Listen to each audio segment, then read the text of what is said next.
انسان کی اخلاقی زندگی کا مطلب یہ ہوتا ہے کہ اس کا رویہ کیسا ہے، طرز زندگی کس طرح کا ہے، دوسروں کے ساتھ اس کے معاملات کتنے صاف ہیں، اپنے دل میں دوسروں کا احساس کتنا رکھتا ہے، اور روزمرہ کے معاملات کے اندر وہ کشادہ روح کتنا ہے، اور خندہ پیشانی اللہ نے اسے کتنی عطا فرمائی۔ ہم نبی اکرم نور مجسم شفیع معظم آقا دو عالم رحمت عالم صلی اللہ تعالی علیہ وسلم کے ماننے والے، ہم کریم محبوب علیہ السلام کے دروازے کے گدا اور غلام ہیں۔ اللہ تعالیٰ نے ہمارے نبی کریم صلی اللہ تعالی علیہ وسلم کی شان و عظمت کو بیان کیا اور فرمایا وَإِنَّكَ لَعَلَىٰ خُلُقٍ عظیم، بے شک آپ عظیم الشان خلق پر فائز ہیں، آپ عظیم اخلاق پر ہیں۔ نبی کریم صلی اللہ تعالی علیہ وسلم کے اخلاق حسنہ نے، کردار و عمل نے دنیا کو دین کی طرف مائل کر لیا۔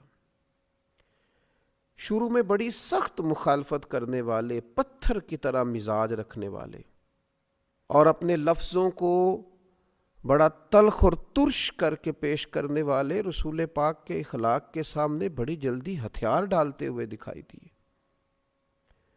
وہ کئی دفعے ہاتھوں میں روڑے، پتھر، خنجر، تلواریں اٹھا کے آئے، پر کریم محبوب صلی اللہ تعالی علیہ وسلم کے اخلاق حسنہ کا مقابلہ نہیں کر سکے۔ رسول پاک علیہ السلام کی میٹھی گفتگو کا کوئی توڑ ان کے پاس موجود نہیں تھا۔ حضور کے لب و لہجے کی شائستگی، کریم محبوب کا مسکراتا چہرہ، میٹھی، دھیمی، ٹھنڈی، دل موہ لینے والی باتیں، اور دلوں میں گھر کرتا ہوا لہجہ، الفاظ کی شرینی، اور رسول پاک صلی اللہ تعالی علیہ وسلم کا ناصحانہ انداز اور مائل کرتا ہوا لہجہ۔ اپنی مخالفت کرنے والے بھی اپنی تنہائیوں میں سوچا کرتے تھے کہ کبھی اس کریم کے غلام بن جائیں نا۔ بحث کر کے معاذ اللہ لوٹ کر جانے والے بھی رستوں میں کہا کرتے تھے لفظ لفظ سچا ہے، بات بات خوشبو والی ہے، ایک ایک جملے سے شہد ٹپکتا ہے۔ قریب جانے کو نہیں، قربان ہو جانے کو دل کرتا ہے۔ یہ جو اخلاقی رویہ ہوتا ہے، یہی تو انسان کی اصل پہچان ہوتا ہے۔ اس کا جو اخلاقی رویہ ہوتا ہے وہی سوسائٹی کے اندر اس کے مقام کو متعین کرتا ہے۔ اگر کوئی شخص کہے کہ میں اپنے مال کے زور پر اپنے آپ کو منوا لوں، تو نبی پاک علیہ السلام نے فرمایا تم مال کے زور پر لوگوں کے دلوں میں گھر نہیں کر سکتے۔ تو یا رسول اللہ صلی اللہ تعالی علیہ وسلم پھر کس طرح لوگوں کے دلوں میں بسا جا سکتا ہے؟ تو فرمایا اپنے اخلاق کے زور پر۔ تمہارا اخلاقی رویہ ہے جو لوگوں کے دلوں میں تمہارے لیے گھر بنائے گا، جگہ بنائے گا۔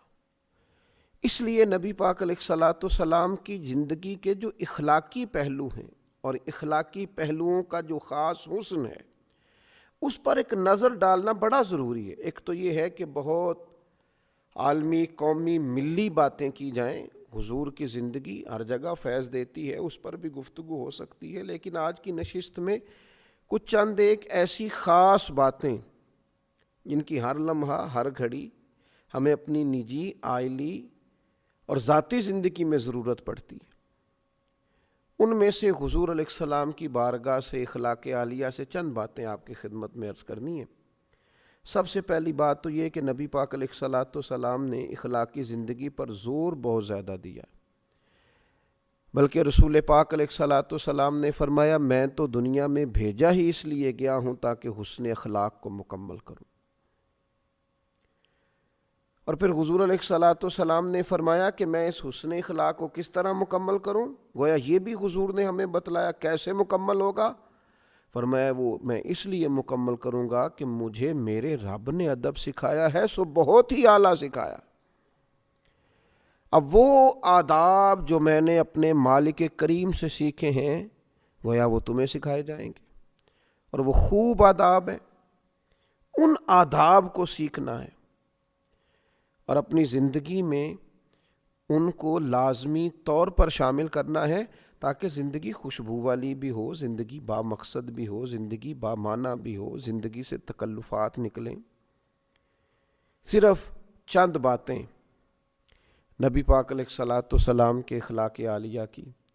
سب سے پہلے تو حضرت ابو ہریرہ رضی اللہ تعالیٰ عنہ روایت کرتے ہیں، ادھر انداز دیکھیے، آپ کا جو مخالف ہوتا ہے اس کے لیے کئی دفعہ انسان کی زبان سے بد دعائیں نکل جاتی ہیں، اس کے بارے میں سخت جملے نکل جاتے ہیں، اور لوگ جب تکلیف دیتے ہیں، ستاتے ہیں، تو رد عمل کے طور پر بہت ساری گفتگو انسان سے سرزد ہوتی، اور یہ کوئی ایسی بات نہیں ہے، یہ طبی تقاضا ہوتا ہے، بے ساختہ بھی بعض اوقات کچھ گفتگو نکل جاتی۔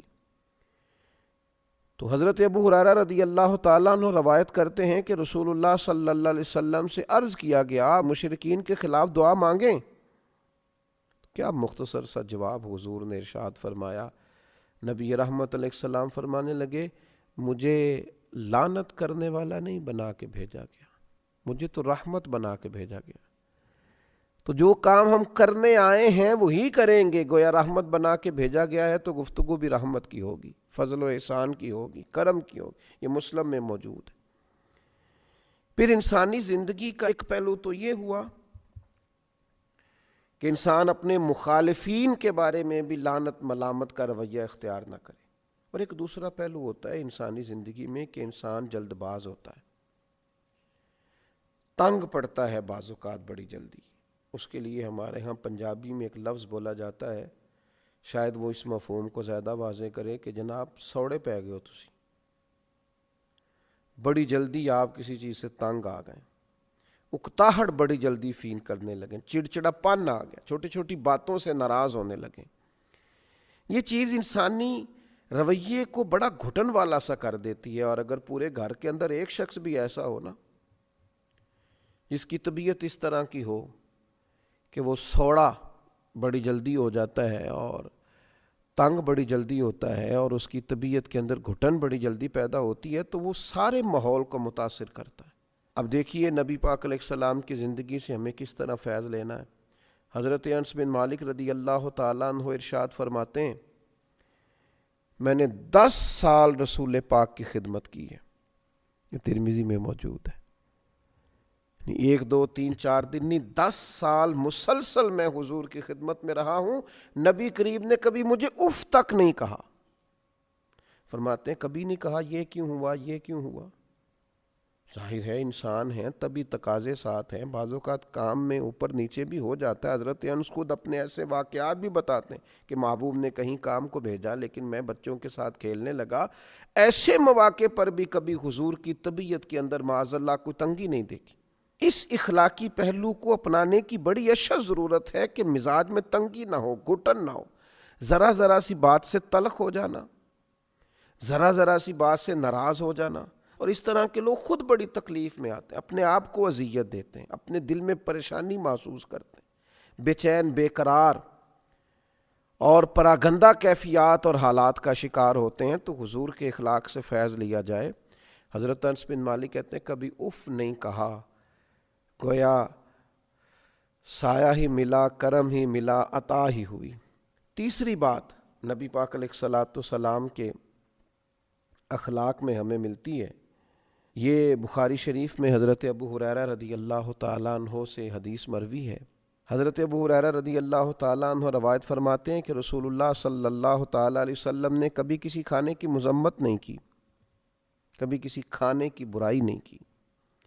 اگر آپ صلی اللہ تعالیٰ علیہ وسلم کو کوئی کھانا، کوئی چیز پسند ہوتی تو کھا لیتے، ورنہ چھوڑ دیتے، لیکن یہ میری من پسند چیز نہیں آئی، یہ نہیں بنایا گیا، یہ نہیں کیا گیا، یہ عائلی زندگی کو، نجی زندگی کو بڑا متاثر کرتا ہے، دوستوں کی محافل کو بڑا بھائی میں یہ نہیں کھاتا، یہ آپ کیا لے آئے، یہ انسان کی زندگی کو ایک متاثر کرنے، اگرچہ یہ چیز معمولی ہے دیکھنے میں کہ کسی شخص نے کسی چیز کو کہہ دیا مجھے ناپسند ہے، لیکن نجی زندگی کو بہت متاثر کرتی ہے۔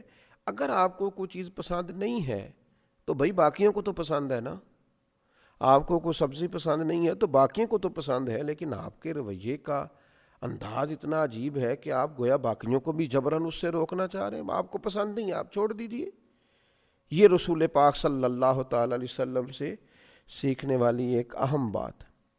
پھر چوتھی بات حضرت جابر رضی اللہ تعالیٰ عنہ بیان کرتے ہیں، یہ بھی بخاری میں موجود ہے. فرماتے ہیں نبی پاک صلی اللہ تعالیٰ علیہ وسلم سے جب بھی کسی چیز کا سوال کیا جاتا حضور کبھی نہ فرماتے. رویے کی سخاوت، کرم کی برکھا دینے کا انداز، ایسا کوئی محبوب کہیں ہوگا نہ کہیں ہے. بیٹھا ہے چٹائی پہ مگر عرش نشیں ہے، اور ملتا نہیں کونین کو کیا کیا تیرے در سے، ایک لفظ نہیں ہے جو تیرے لب پہ نہیں ہے. حضور نے کبھی نہ نہیں فرمایا، ہمیشہ عطا کرتے، اور اپنی امت کو بھی سبق دیا اس بات کا. حضور فرماتے ہیں بندہ دل کا غنی ہوتا ہے، اس کے مزاج میں وسعت ہونی چاہیے، طبعاً اسے سخاوت کرنی چاہیے. بڑی جلدی بڑی چیزوں کے بارے میں انکار کر دینا اور کسی بخیلی کا شکار ہونا یہ مومن کی شان نہیں ہے. پانچویں بات، بڑی اہم، بڑی بنیادی، بڑی ضروری بات، جو لوگ کہتے ہیں جی میں تو اپنے اوپر کنٹرول ہی نہیں کر پاتا، میں بڑا سخت ہوں. بعض لوگوں کے بارے میں پھر میں نے کوشش کی لیکن میں کر نہیں پایا، وہ ذرا غور کریں. یہ بھی مسلم شریف میں سیدہ طیبہ طاہرہ حضرت عائشہ صدیقہ رضی اللہ تعالیٰ عنہ کی روایت موجود ہے. ارشاد فرماتی ہیں نبی پاک علیہ الصلوۃ والسلام نے اللہ تعالیٰ کی راہ میں جہاد کے سوا کبھی کسی کو اپنے ہاتھ سے نہیں مارا. یہاں تک کہ ارشاد فرماتی ہیں نہ کبھی کسی عورت پر ہاتھ اٹھایا، نہ کبھی کسی خادم کو مارا، کبھی نہیں مارا نبی پاک نے جہاد کے علاوہ کسی کو. میں عرض کروں گا وہ لوگ جو سمجھتے ہیں کہ ہر چیز کا انداز ڈنڈا ہے اور ہر جگہ ہمیں سختی ہی کرنی ہے، کبھی طلباء پر، کبھی خدام پر، کبھی غرباء پر، کبھی کسی پر، کبھی کسی محتاج پر، وہ غور کریں.